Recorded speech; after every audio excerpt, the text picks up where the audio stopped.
പുതിയൊരു വീഡിയോയിലേക്ക് എല്ലാവർക്കും സ്വാഗതം.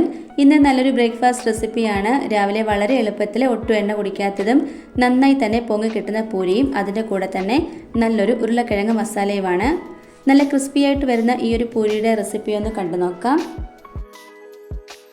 ഒരു ബൗളിലേക്ക് 1 കപ്പ് മൈദയും 1.5 കപ്പ് അളവിലെ ഗോതമ്പ് പൊടിയും ഇട്ട് കൊടുക്കാം. ആവശ്യത്തിന് ഉപ്പും കൂടെ ചേർത്ത് കൊടുക്കാം. ഇനി 1 ടേബിൾ സ്പൂൺ നെയ്യ് ചേർത്ത് കൊടുക്കാം. നെയ്യ് ഇല്ലെങ്കിൽ 1 ടേബിൾ സ്പൂൺ അളവിൽ ബട്ടർ ആയാലും മതി. ബട്ടർ ചേർത്ത് കൊടുക്കുവാണെങ്കിൽ ഉരുക്കിയിട്ട് വേണം ചേർത്ത് കൊടുക്കാനായിട്ട്. ഇനി ഇതെല്ലാം കൂടി നന്നായി ഒന്ന് മിക്സ് ആക്കിയെടുക്കാം. എന്നിട്ട് ആവശ്യത്തിന് വെള്ളം ചേർത്തൊന്ന് കുഴച്ചെടുക്കാം. ഒരുപാട് സോഫ്റ്റായി പോവണ്ട, കുറച്ചൊരു ഹാർഡായിട്ട് വേണം ഇത് കുഴച്ചെടുക്കാനായിട്ട്. ഈ ഒരു പരുവത്തിൽ വേണം നമുക്കിത് കുഴച്ചെടുക്കാനായിട്ട്. ഇനി ഇത് ഡ്രൈ ആയി പോകാതിരിക്കാൻ വേണ്ടി ഇതിൻ്റെ മുകളിലേക്ക് 1 ടേബിൾ സ്പൂൺ അളവിൽ നെയ്യൊന്ന് ഒഴിച്ചു കൊടുത്ത് നന്നായിട്ടൊന്ന് സ്പ്രെഡ് ചെയ്ത് കൊടുക്കാം. ഒന്നുകിൽ ബ്രഷ് ചെയ്ത് കൊടുത്താൽ മതി, ഇല്ലെങ്കിൽ ഇതുപോലെ കൈവച്ച് തേച്ച് കൊടുത്താലും മതി. ഇനി ഇതൊന്ന് മൂടി വെച്ച് കൊടുക്കാം. ഇനി നമുക്ക് ഇതിൻ്റെ കൂടെയുള്ള ആ ഒരു ഉരുളക്കിഴങ്ങ് മസാലയൊന്ന് റെഡിയാക്കി എടുക്കണം. അതിനായിട്ട് ഒരു പാൻ അടുപ്പത്തേക്ക് വെച്ച് അതിലേക്ക് ഓയിൽ ഒഴിച്ചു കൊടുക്കാം. ഞാനിവിടെ റിഫൈൻഡ് ഓയിലാട്ടോ എടുത്തേക്കുന്നത്. ഓയിൽ നന്നായി ഒന്ന് ചൂടായി വന്ന് കഴിയുമ്പോൾ അതിലേക്ക് 1 ടേബിൾ സ്പൂൺ അളവിലെ ചെറിയ ജീരകം, അതേ അളവിൽ തന്നെ വലിയ ജീരകം കൂടെ ഇട്ട് കൊടുക്കാം. ഇനി ഇതിലേക്ക് ചെറുതായി അരിഞ്ഞെടുത്തിട്ടുള്ള സവോളയും കൂടെ ഒന്ന് ഇട്ട് കൊടുക്കാം. 1 ടേബിൾ സ്പൂൺ അളവിൽ തന്നെ ജിഞ്ചർ ഗാർലിക് പേസ്റ്റും കൂടെ ഒന്ന് ചേർത്ത് കൊടുക്കാം. ഈ ജിഞ്ചർ ഗാർലിക് പേസ്റ്റ് ഇതുപോലെ ചേർത്ത് കൊടുക്കുന്നില്ലെങ്കിൽ വെളുത്തുള്ളി ഇഞ്ചിയും കൂടെ ചതച്ചാണെങ്കിലും ചേർത്ത് കൊടുത്താൽ മതി. ഇനി ആവശ്യത്തിന് ഉപ്പും കൂടെ ഒന്ന് ചേർത്ത് കൊടുത്ത് നന്നായിട്ട് ഒന്ന് വഴറ്റിയെടുക്കണം. ഞാൻ ഇതിലേക്ക് എടുത്തേക്കുന്ന 2 വലിയ സവോളയാട്ടോ. കുറച്ചും കൂടെ ഗ്രേവി കൂടുതലായിട്ട് വേണമെന്നുണ്ടെങ്കിൽ ഉള്ളിയുടെ എണ്ണത്തിൽ വ്യത്യാസം വരുത്താവുന്നതാണ്. ഉള്ളിയുടെ കളറ് ചെറുതായിട്ടൊന്ന് മാറി വന്ന് കഴിയുമ്പോൾ ഇതിലേക്ക് അല്പം കറിവേപ്പില ഇട്ട് കൊടുക്കാം. ഇനി ഒരു 4-5 പച്ചമുളക് നെറുകെ കീറിയതും കൂടെ ഇട്ട് കൊടുക്കുന്നുണ്ട്. ഇനി ഒരു വലിയ തക്കാളി ചെറുതായി ഒന്ന് അരിഞ്ഞതും കൂടെ ഇട്ട് കൊടുക്കാം. നന്നായി പഴുത്ത തക്കാളി തന്നെ വേണം കേട്ടോ എടുക്കാനായിട്ട്. ഇനി ഇത് നന്നായിട്ടൊന്ന് മിക്സ് ആക്കി കൊടുക്കാം. തക്കാളി ചേർത്ത് കൊടുക്കുന്നില്ലെങ്കിൽ ഇതിന് പകരം തൈര് ചേർത്ത് കൊടുക്കാവുന്നതാണ്. ഈ ഒരു സമയത്തല്ല, കറിയെല്ലാം ഉണ്ടാക്കി കഴിഞ്ഞ് ലാസ്റ്റിൽ വേണം തൈര് ചേർത്ത് കൊടുക്കാനായിട്ട്. ഇനി ഇത് മൂടി വെച്ചിട്ട് നന്നായിട്ടൊന്ന് വേവിച്ചെടുക്കാം. ഇതിപ്പോൾ നന്നായിട്ടൊന്ന് വെന്ത് കിട്ടിയിട്ടുണ്ട്. ഇനി ഇത് നന്നായിട്ടൊന്ന് ഉടച്ചെടുക്കണം. ഈ ഒരു രീതിയിൽ നമുക്കിത് കിട്ടണം.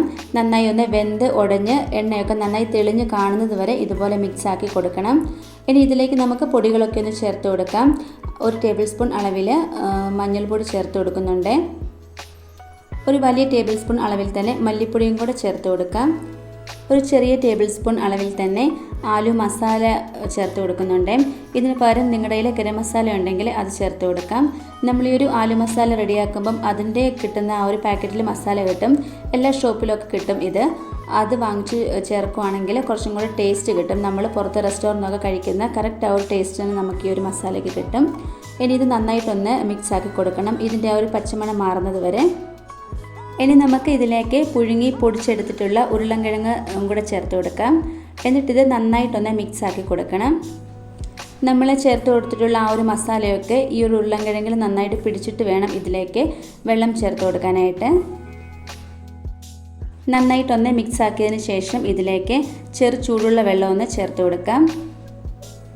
എന്നിട്ടിത് നന്നായിട്ടൊന്ന് മിക്സ് ആക്കി കൊടുക്കാം. ഗ്രേവി കൂടുതലായിട്ട് വേണമെന്നുണ്ടെങ്കിൽ അതനുസരിച്ച് വെള്ളം ചേർത്ത് കൊടുക്കാം. ഇനി ഇതൊന്ന് മൂടി വെച്ച് കൊടുക്കാം. ഒന്ന് തിളച്ച് വന്നാൽ മാത്രം മതി. ഇതിൻ്റെ മൂടി ഒന്ന് തുറന്ന് നോക്കാം. ഒന്ന് തിളച്ച് വന്നിട്ടുണ്ട്. ഇനി നമുക്കിതിലേക്ക് 1 ടേബിൾ സ്പൂൺ അളവിൽ ഗരം മസാല പൊടിച്ചത് ചേർത്ത് കൊടുക്കാം. 1/2 ടേബിൾ സ്പൂൺ അളവിൽ തന്നെ കുരുമുളക് പൊടിച്ചതും കൂടെ ചേർത്ത് കൊടുക്കാം.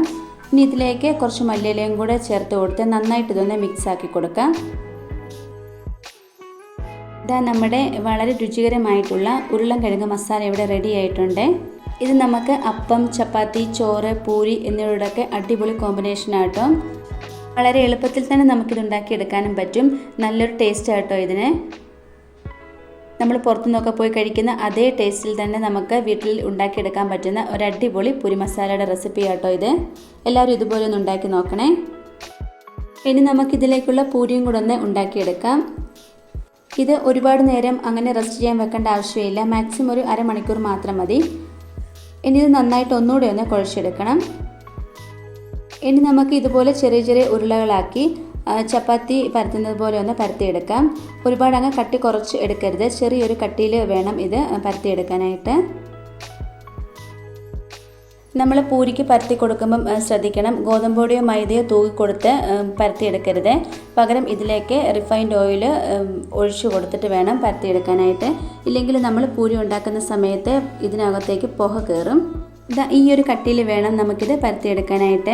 ഇനി നമുക്കിത് ചൂടായിട്ടുള്ള എണ്ണയിലേക്കിട്ടൊന്ന് ഫ്രൈ ആക്കിയെടുക്കാം. ഫ്ലെയിമിൽ വെച്ചിട്ട് വേണം ഇത് കുക്ക് ചെയ്തെടുക്കാനായിട്ട്. തീ കുറഞ്ഞു പോയി കഴിഞ്ഞാൽ നമ്മുടെ ഒരു പൂരി നന്നായിട്ട് പൊങ്ങി കിട്ടത്തില്ല. നമ്മളിത് പരത്തിയെടുക്കുമ്പോഴും ഒരുപാടങ്ങ് കട്ടി കുറഞ്ഞു പോകരുത്. ഒരു ചെറിയ കട്ടിയിൽ തന്നെ വേണം നമുക്കിത് പരത്തിയെടുക്കാനായിട്ട്. ഇതാ നമ്മുടെ പൂരി നല്ല ക്രിസ്പി ആയിട്ടും വന്നിട്ടുണ്ട്. പൂരി ഉണ്ടാക്കിയിട്ട് ശരിയാകുന്നില്ലെങ്കിൽ ഇതുപോലെ ഒന്ന് ഉണ്ടാക്കി നോക്കണേ. നല്ല അടിപൊളിയായിട്ട് തന്നെ കിട്ടും. നല്ല ക്രിസ്പിയും സോഫ്റ്റും ആയിട്ടുള്ള നല്ലൊരു പൂരിയുടെ റെസിപ്പിയാണ്. ഇത് കഴിക്കാൻ തന്നെ നല്ലൊരു ടേസ്റ്റ് കേട്ടോ. രാവിലെ വളരെ എളുപ്പത്തിൽ തന്നെ നമുക്ക് ഈ ഒരു പൂരിയും മസാലയും ഉണ്ടാക്കിയെടുക്കാവുന്നതാണ്. ഇന്നത്തെ നമ്മുടെ ഈ റെസിപ്പി എല്ലാവർക്കും ഇഷ്ടമായി കാണുമെന്ന് വിചാരിക്കുന്നു. ഇഷ്ടമായിട്ടുണ്ടെങ്കിൽ ലൈക്കും കമൻറ്റും സബ്സ്ക്രൈബും ഒന്നും ചെയ്യാൻ മറന്നു പോകരുത്. അടുത്ത വീഡിയോയിൽ കാണാം. താങ്ക്